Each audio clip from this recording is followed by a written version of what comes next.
নমস্কার বন্ধুরা, নীতি টেলস চ্যানেলে আপনাদের সবাইকে স্বাগত। আজকের গল্পটি সত্য আর সাহসের এক অমূল্য উদাহরণ। গল্পের নাম সত্যের শক্তি, এক গরিব ছেলের মহাপরীক্ষা। গল্পের প্রতিটি মুহূর্তে আছে জীবনের শিক্ষা, তাই শেষ পর্যন্ত শুনতে কিন্তু একদম ভুলবেন না। যদি ভালো লাগে গল্পটি, তাহলে লাইক, শেয়ার আর সাবস্ক্রাইব করুন আমাদের চ্যানেল নীতি টেলসকে।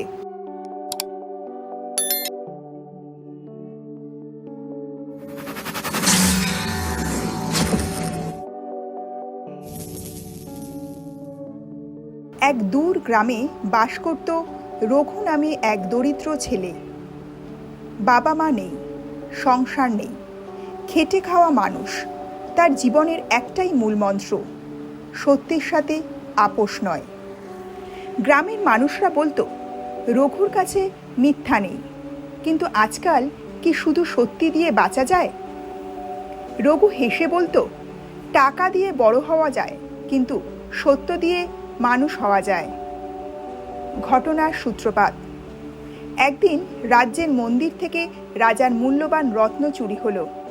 রাজা ঘোষণা করলেন, যে চোরকে ধরবে বা রত্ন ফেরত দেবে তাকে স্বর্ণমুদ্রায় ভরিয়ে দেব। কিন্তু সেদিন রাতে বনে কাঠ কাটতে গিয়ে রঘু দেখল এক অচেনা আহত লোক রত্নের থলি হাতে বসে আছে। লোকটি কাপা গলায় বলল, আমাকে বাঁচাও, আমি চোর নই, আমাকে ফাঁসানো হয়েছে। রঘুর সামনে এক দ্বিধা। থলি নিয়ে গেলে সে ধনী হবে, কিন্তু নির্দোষ মানুষটি মারা যাবে। সে সিদ্ধান্ত নিল, সত্যের পথ ছাড়া কিছু নয়। রঘু আহত মানুষটিকে বাঁচিয়ে রাজার কাছে নিয়ে গেল। রাজা জিজ্ঞেস করলেন, রত্ন কোথায় পেলে? রঘু বলল, রাজা, আমি চুরি করিনি, কিন্তু একজন নির্দোষকে মরতে দিতে পারিনি। সত্য একটাই, এই লোককে ফাঁসানো হয়েছে। রাজা তদন্তের আদেশ দিলেন। সত্যি প্রমাণিত হলো, মন্দিরের প্রধান পুরোহিতই চুরি করেছিলেন। রঘুর সততার জন্য রাজ্য বাঁচল।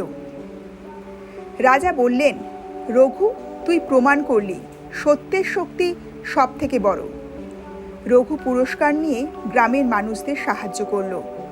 সবাই বলল, আজ আমরা বুঝলাম সত্যের দাম চিরকাল অমূল্য। সত্যের পথে হাঁটলে কষ্ট আসতে পারে, কিন্তু জয় নিশ্চিত। অন্যের জীবন বাঁচানোই সবচেয়ে বড় মানবতা।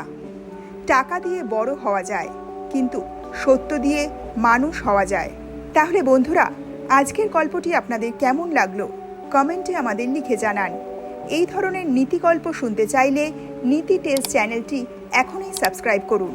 ভিডিওটি ভালো লাগলে এখনই একটি লাইক দিন আর শেয়ার করুন, যাতে আরও মানুষ সত্যের শক্তি শিখতে পারে। আবার দেখা হবে নতুন কোনো গল্পের সাথে। ততক্ষণের জন্য ভালো থাকুন, সুস্থ থাকুন।